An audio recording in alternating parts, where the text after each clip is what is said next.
masyarakat berangkat haji, mau pergi haji. Tapi pengertian haji itu sebenarnya apa? Dalam berbagai buku dijelaskan bahwa haji adalah berkunjung ke Baitullah atau ke Ka'bah untuk melaksanakan amalan-amalan tertentu pada tempat yang tertentu. Ini pengertian haji. Jadi haji itu kita berkunjung ke Baitullah, ke Mekah, bukan ke sampai Kona. Ini karena yang lalu-lalu tahun 80-an Kabupaten Banggai ini dikenal ada satu aliran yang mengajarkan pengikutnya untuk haji di sampai Kona. Itu aliran sesat dan menyesatkan.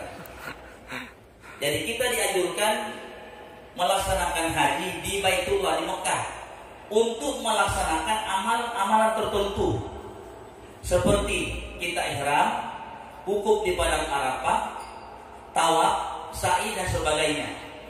Dan pada waktu yang tertentu. Karena haji ini beda dengan umrah. Kalau umrah dilaksanakan kapan saja. Tetapi kalau haji pada waktu yang tertentu, yaitu di bulan-bulan haji. Kita melaksanakan haji untuk apa? Untuk mengharapkan ridha Allah Subhanahu wa taala. Ini kalau menurut beberapa pendapat tentang masalah pengertian haji. Selanjutnya jemaah sekalian, lantas apa hukum kita melaksanakan ibadah haji? Hukumnya wajib bagi yang sudah memenuhi syarat ketentuan syariat. Artinya orang yang melaksanakan ibadah haji itu harus mampu dari segi fisik, mampu dari segi materi, dan mampu dari segi ilmu manasik. Sebab kalau berangkat tanpa ilmu, itu pulang tanpa bekas. Jadi kita melaksanakan ibadah haji itu harus punya ilmu. Jangan sudah ikut-ikutan orang banyak. Apa yang orang banyak dikit kita ikut. Itu pulang tanpa bekas pada dirinya. Tidak mempunyai makna apa-apa. Kosong dia pulang. Syukur-syukur dapat 0, ada nilai. Kalau kosong tidak ada nilai. Bagaimana Pak Asram? Ini guru di MTS negeri. Jadi masalah penilaian dia tahu. Ada makfiro juga. Guru. Jadi kalau kosong itu tidak ada nilai apa-apa. Kalau 0 masih ada nilai. Nah jemaah sekalian dirahmati Allah, dalam kita melaksanakan ibadah haji ini diwajibkan hanya satu kali. Wajib hanya satu kali. Kedua dan seterusnya itu sudah sunnah.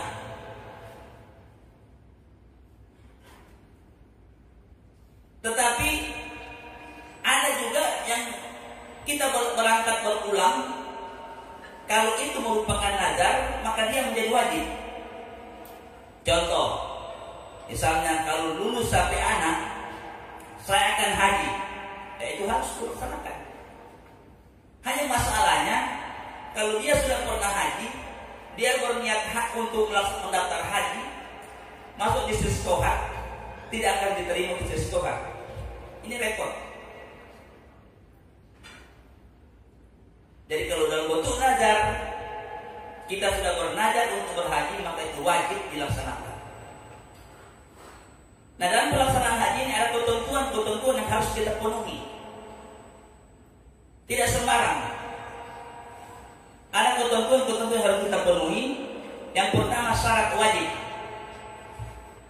Ada syarat wajib untuk melaksanakan ibadah haji.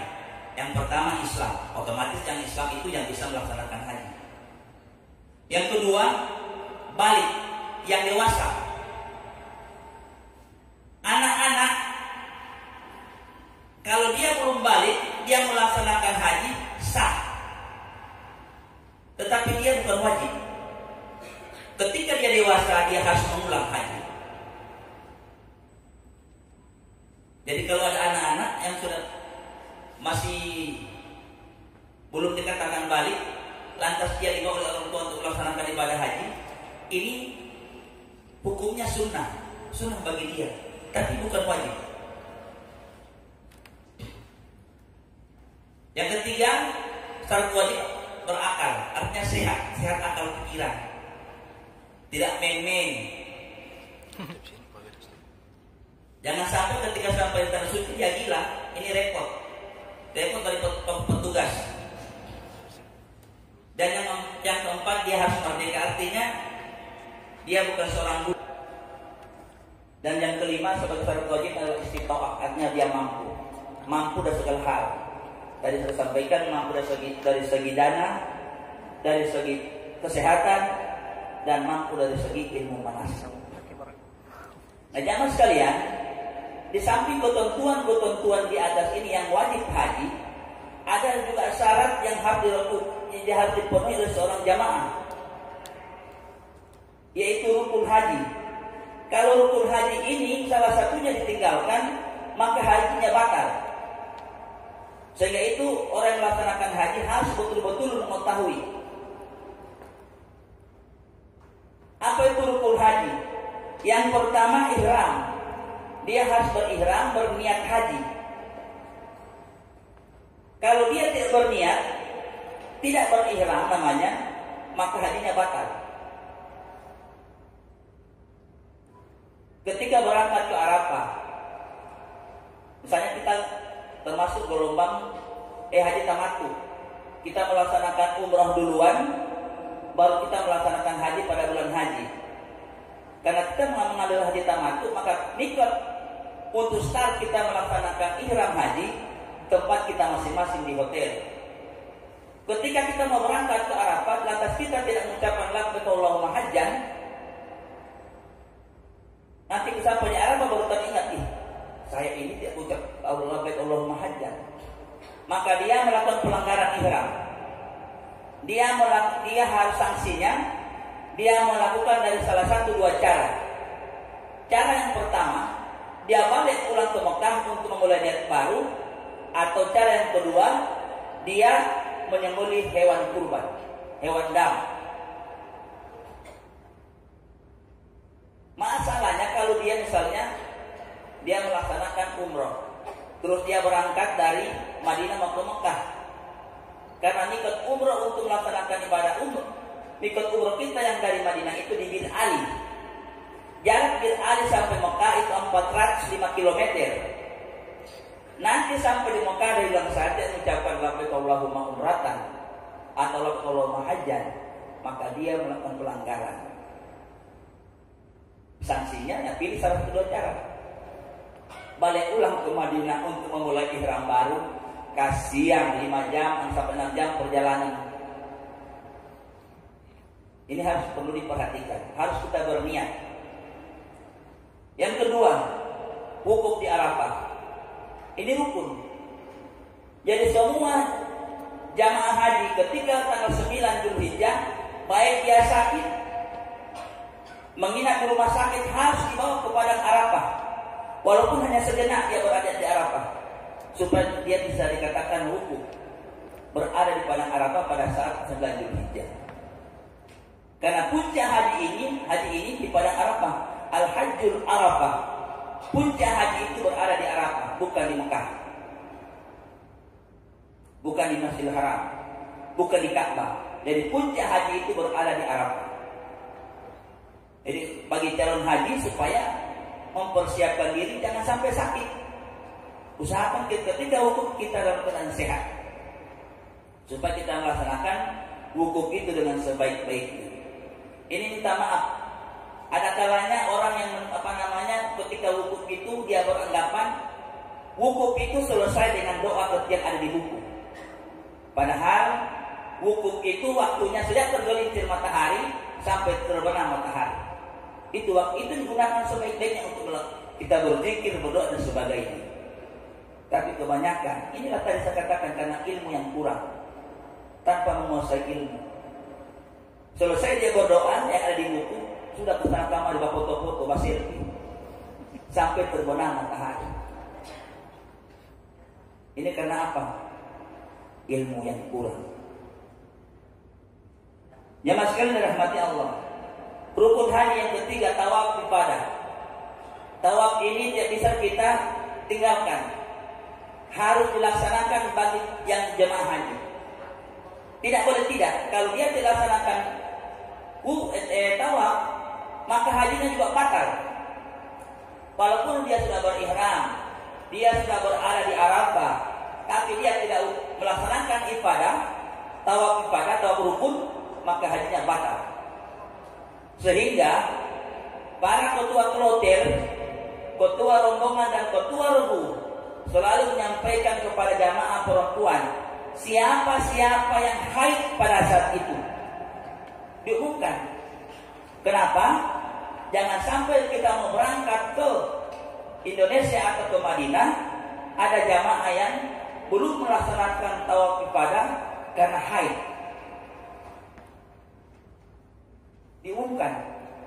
Nah, bagi mereka yang haid, yang tidak sempat melaksanakan tawaf ibadah, maka dia istilahkan tanazul kloter, dipindah kloter kepada Allah supaya haid itu jangan mengganggu ibadah kita di tanah. Di samping itu kita ikhtiar adakan obat penunda haid. Itu bisa dilakukan itu. Nah, jamaah sekalian rahmati Allah. Rukun haji yang keempat sa'i, yaitu perjalanan sebanyak 7 kali, berjalan sebanyak 7 kali dari Safa ke Marwah. Ini juga rukun, harus dipenuhi oleh jamaah yang tidak boleh ditinggalkan, harus dilaksanakan. Dan yang kelima, tahallul, bercukur.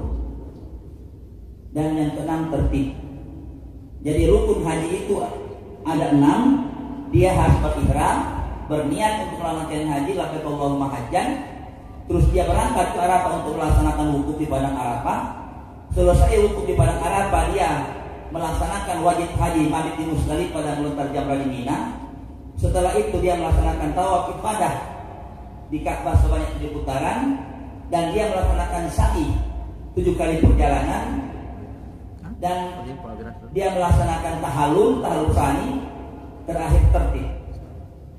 Semuanya dilaksanakan, maka sempurna hajinya. Sudah sempurna hajinya. Tidak perlu kita pergi ke Syekh. Ini kebiasaan kita orang Luwuk, khususnya sholat setengah. Selesai pulang dari Arafah, melaksanakan rangkaian Armina Arafah Mina, pulang sampai di hotel, membaca riseh. Kenapa baca riseh? Mau lantik saya sebagai haji. Terus saya dikasih sarung donggala, dikasih sarung gajah dulu. Tidak ada pelantikan oleh saya. Kita orang selantik ketika kita di padang Arafah, Al-Hajjul Arafah. Itu saya kontraktor, mau dikasih sarung. Orang Arab dia pakai setek atau pakai sarung, orang pakai gamis macam begini. Biar bermain bola di lapangan, pakai main ini, pakai baju seperti ini. Nah, jangan sekali dirahmati Allah. Di samping rukun ada juga wajib haji yang perlu kita lakukan. Karena kalau wajib haji ini dia bisa ditinggalkan, tetapi ada saksinya, ada damnya. Apa wajib haji? Yang pertama, ihram dari miqat. Kalau jamaah haji Indonesia, kalau dia perjalanannya gelombang 1, itu dia berada, miqatnya itu berada di Bir Ali atau Dzulhulaifah di Madinah. Kalau gelombang 1 ini kita berangkat dari Indonesia, turun di Jeddah atau di Madinah, langsung kalau dia turun di Jeddah langsung dia berangkat ke Madinah. Kalau menggunakan pesawat Saudi dari Indonesia turun di Madinah, Bandara Madinah, dia laksanakan arba'in di situ, baru dia baru berangkat menuju Mekah. Mikatnya apakah mikat ihram haji atau ihram umroh di Bir Ali atau Dzulhulaifah. Nah, kalau untuk gelombang 2, jamaah haji Indonesia gelombang 2, ketika tiba di Bandara Jeddah langsung berihram di Bandara Jeddah. Mandi ihram di bandara, berpakaian ihram, sholat sunat ihram di bandara, terus berniat labbaik Allahumma umratan atau labbaik Allahumma hajjan, baru dia masuk ke Mekah. Itu mikat. Dari mikat untuk memulai ihram bagi jamaah haji Indonesia ada 2. gelombang 1 di Bir Ali dan gelombang 2 di Bandara King Abdul Aziz Jeddah. Ini mikat untuk memurai ihram. Berikut wajib haji yang kedua, mabit di Musdalifah. Jadi kita di Musdalifah itu malam hari kita hanya mengambil batu dan tidur sejenak. Kita memungut batu paling kurang 7, paling banyak lebih bagus. Tapi alhamdulillah informasi dari tahun kemarin, jamaah haji itu tidak lagi memungut batu di Musdalifah. Sudah disiapkan oleh maktab. Jadi ketika kita diangkut dari Arafah menuju Musdalifah, kita dibagikan batu di dalam mobil. Jadi jamaah itu tidak lagi mencari batu di Musdalifah, sudah disiap oleh maktab. Hanya tahun ini kita belum tahu. Nah itu kita di Musdalifah itu bermalam di situ. Dia boleh meninggalkan Mina, boleh meninggalkan Musdalifah kecuali nanti lewat tengah malam. Lewat tengah malam sekitar jam 1 atau jam 2 boleh meninggalkan Musdalifah. Tapi kalau dia baru jam 11 lantas meninggalkan Musdalifah, maka dia melanggar wajib haji. Karena dia dikatakan tidak mabit. Apa sanksinya bagi mereka yang meninggalkan wajib haji? Maka dia bayar dam 1 ekor kambing. Kalau dia mengambil haji tamattu berarti dia ada dam nusuk. Terus pelanggarannya wajib haji berarti 2 kali dam dia. 1 dam 1 ekor kambing seharga 400 real. Kalau 2 ekor 800. Living cost yang kita terima di Balikpapan 1.500. 800 kurang 500 kurang 700. 1.500 kurang 800 tinggal 700. Belum kalau kita mau kurban di sana 400 tinggal 300. Baru lebih banyak. Kasih gadis itu surat tanah di Pegadaian. Nah jamaah sekalian, wajib haji ketiga mabit di Mina. Jadi di Mina ini kita 3 hari. Kita melaksanakan hari tasyrik. Jadi jamaah haji itu dia wajib berada di Mina selama 3 hari. Ketika melaksanakan hari tasyrik. Apa dilakukan pada hari tasyrik? Pada tanggal 11 Dzulhijjah dia melontar jamrah. 3 jamrah, Jamratul Ula, Wusta dan Aqabah. Pada tasyrik yang kedua pada tanggal 12 Dzulhijjah dia melaksanakan melempar jamrah juga 3 jamrah. Ula, Wusta, Aqabah. Dan tasyrik yang ketiga pada tanggal 13 Dzulhijjah dia melaksanakan jumrah, melempar jumrah 3 jumrah juga, mulai Ula, Wusta, Aqabah. Kalau dia tidak melaksanakan, dia tidak mabit di Musdalifah di Mina, maka dia berarti melakukan pelanggaran. Dia harus bayar dam. Oleh itu, nanti pada setiap ketua-ketua rombongan, ketua-ketua rombongan harus selalu memberikan pencerahan kepada jamaah anggota rombongannya supaya memperhatikan ketentuan-ketentuan dalam melaksanakan ibadah haji. Jamaah sekalian dirahmati Allah, wajib haji salawat adalah tawaf wada. Tawaf wada ini tawaf pamitan. Setiap jamaah haji atau setiap jamaah umroh yang meninggalkan Mekah, maka perpisahannya adalah di Ka'bah. Dia melaksanakan tawaf wada, tawaf pamitan.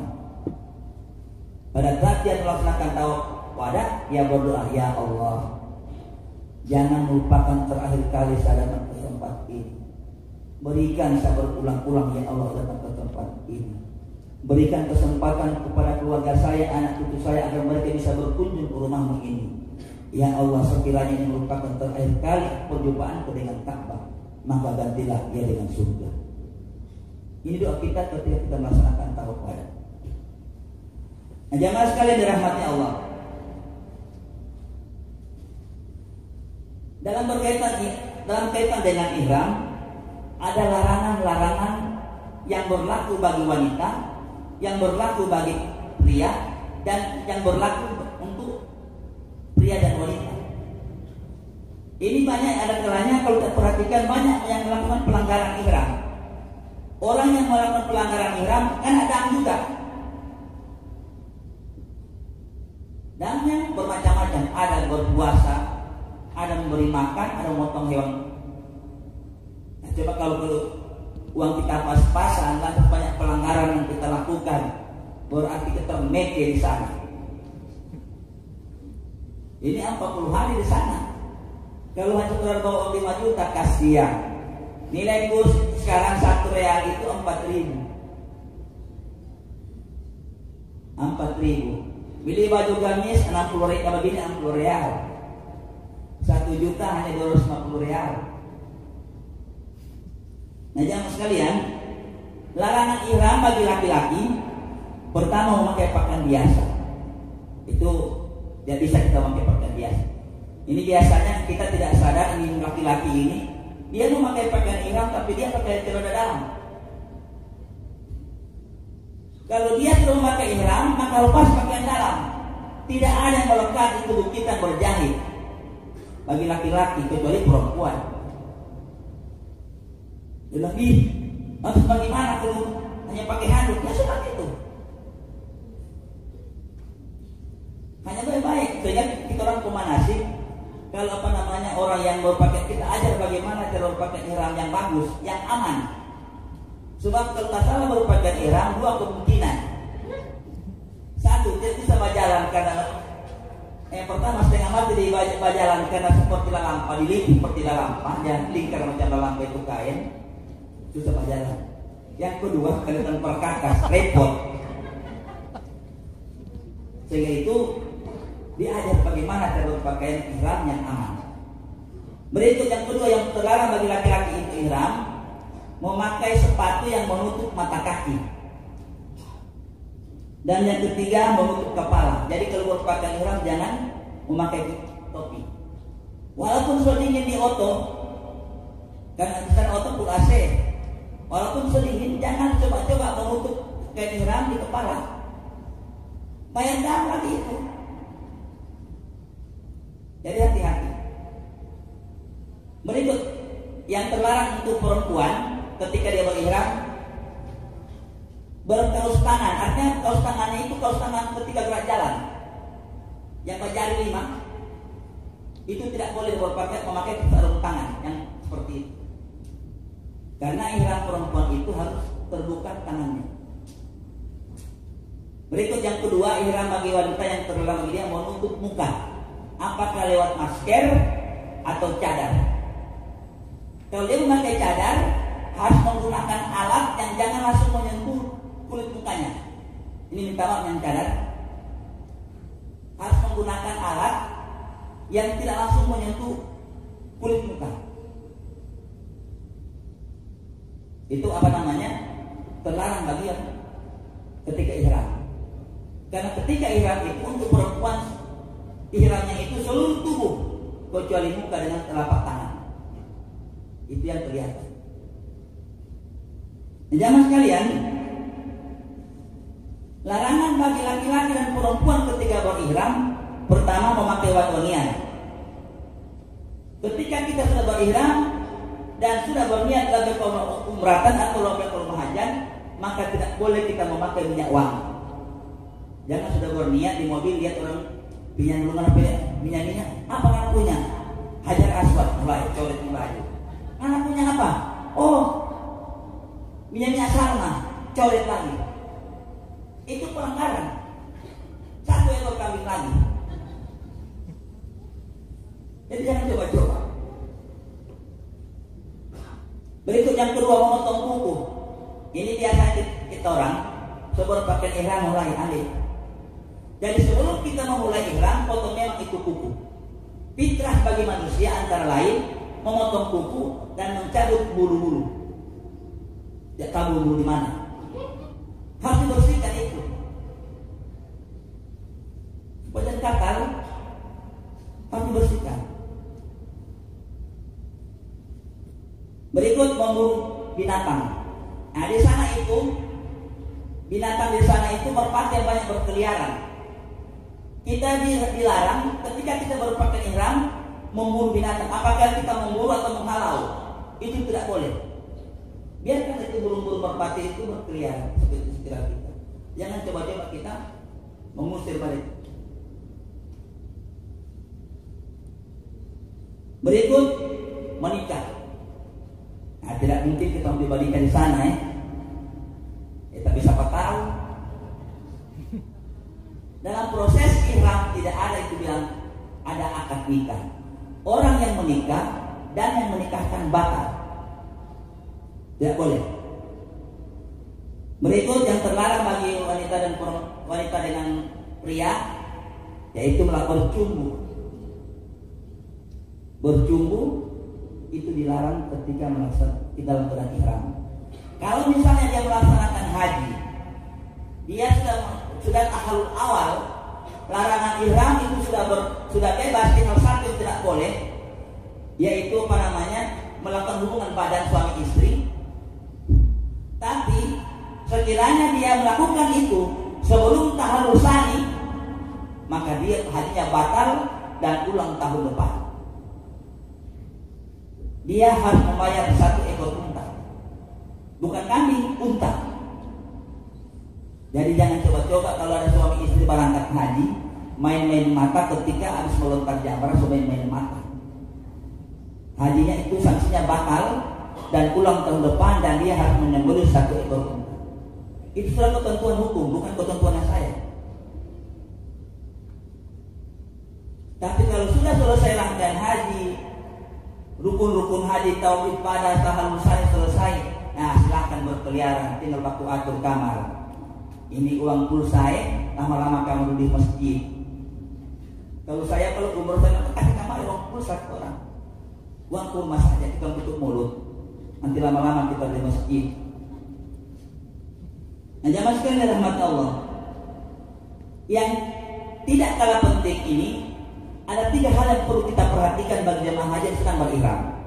La rafasa wala fusuka wala jidala. Rapas, tidak boleh kita berkata-kata jorok, kata-kata kotor. Walaupun hanya bermain, bersenang gurau.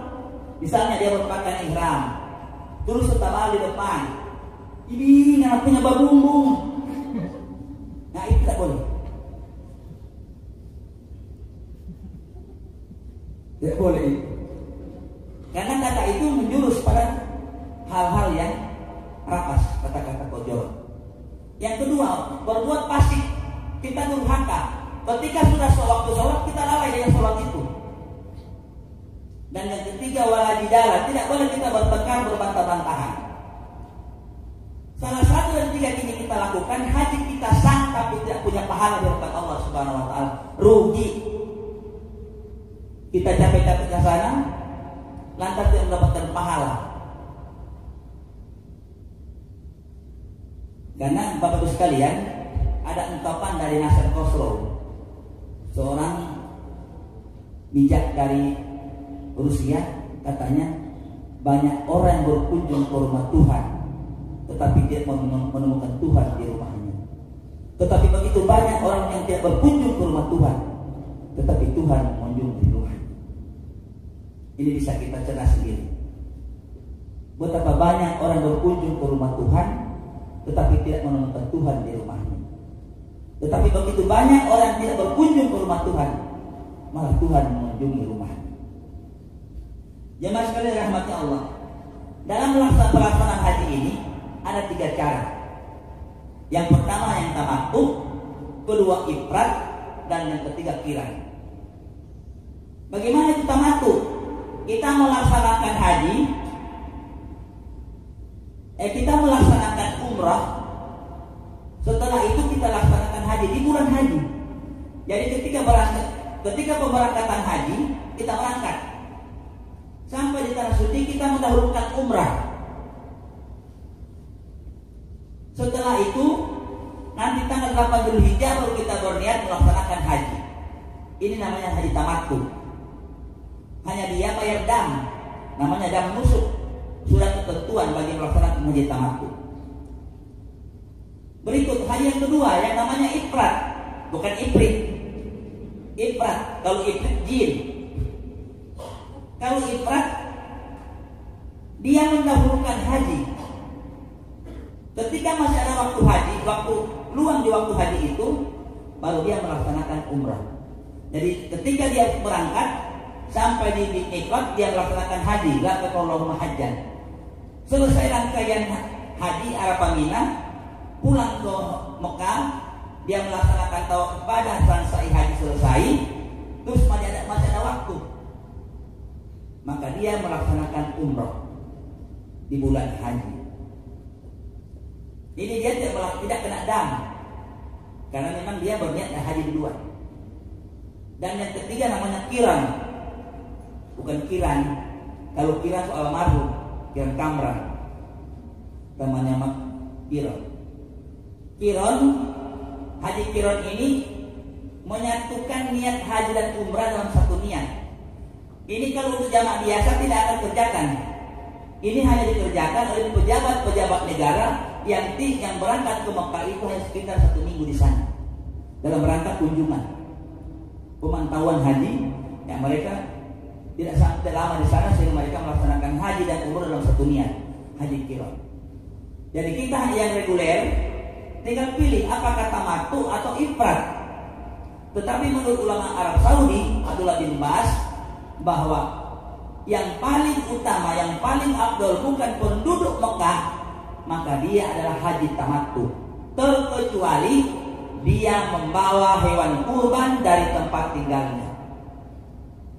Jadi kita lebih utama itu haji tamattu, mendahulukan umroh, baru kita melaksanakan haji di bulan haji. Kecuali kalau bagi mereka yang berniat haji duluan, haji ifrat, maka dia bawa 1 ekor kambing dari Luwuk, sampai naik pesawat sampai di sana. Kan aturan seperti ini. Jamaah sekalian rahmati Allah, ini tentang ketentuan-ketentuan dalam kita melaksanakan ibadah haji. Selanjutnya apa keutamaan haji? Yang pertama ada hadis katakan al-hajjul mabrur laisa lahu jazaa'un illa jannah. Haji mabrur itu balasannya hanya surga. Jadi kita melaksanakan ibadah haji itu dengan sebaik-baiknya, dengan bekal yang halal. Kita laksanakan manasik dan ketentuan-ketentuan hukum syariat, maka kita bisa memperoleh haji mabrur. Haji mabrur ini balasan yang Allah siapkan adalah surga. Berikut jamaah sekalian, ada hadis katakan Nabi, man hajja lillahi falam yarfus walam yafsuq raja'a ka yaumi walad umum.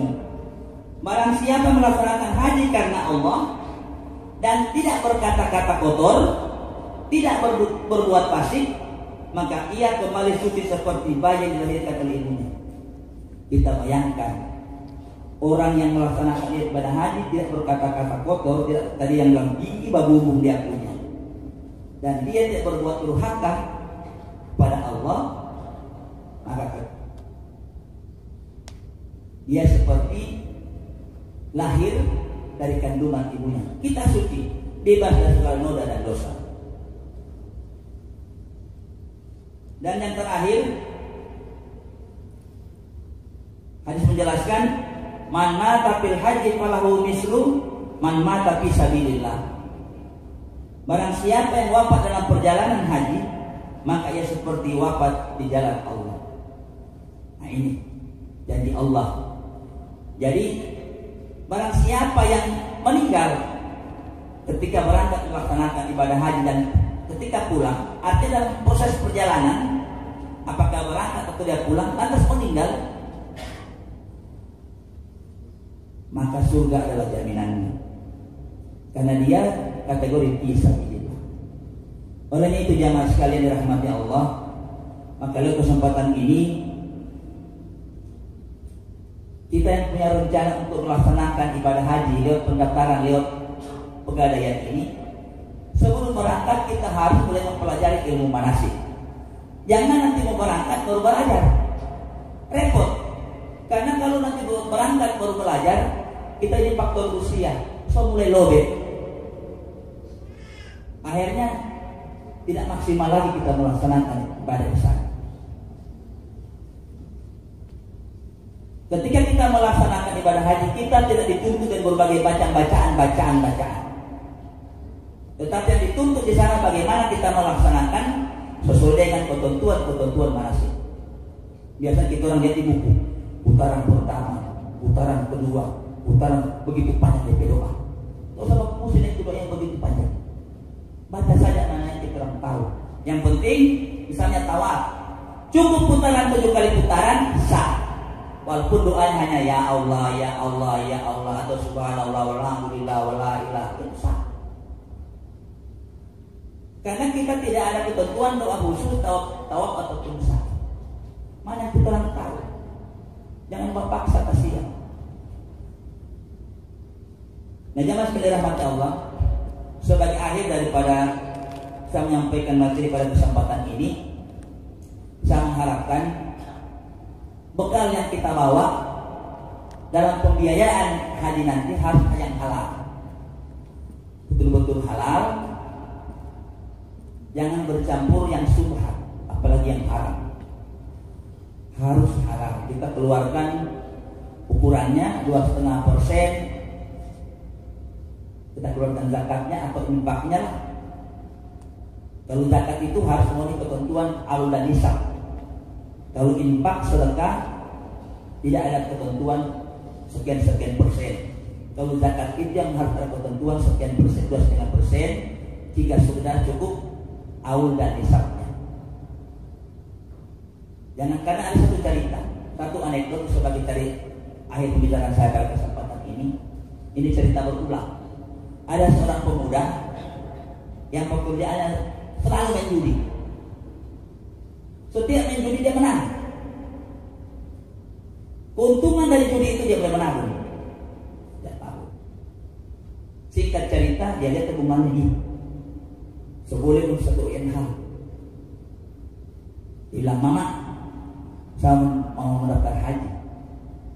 Makanya bilang, nah udah dengan uang apa? Jangan hasil judi. Makanya bilang, jangan, nah itu uang setan. Pak setan itu urusan.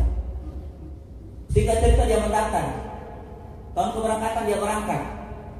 Sampai di Mekah dia tawaf, aman. Sa'i aman. Berangkat ke Arafah hukum aman. Tidak ada masalah. Mabit di Musdalifah alhamdulillah. Terakhir pada saat melempar jamrah di Mina. Pada saat dia melempar bismillah Allahu Akbar, lemparan pertama sampai lemparan ke-6 tak balik ke batu. Kena di kepala.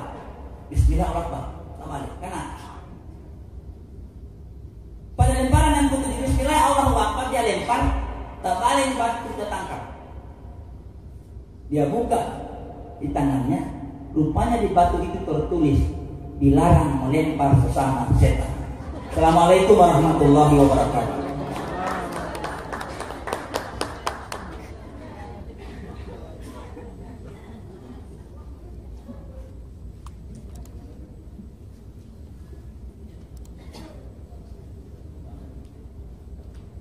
Demikian tadi penyampaian dari Ustadz Haji Saud dari Sitaba SPDI.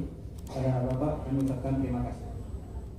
Cara selanjutnya yaitu seminar sesi 2 tentang cara mudah ke Baitullah bersama Pegadaian dari Bapak Muhammad Rasto Tunes selaku Senior Manager Mikro Pegadaian Cabang Luwu. Kepada Bapak kami persilakan.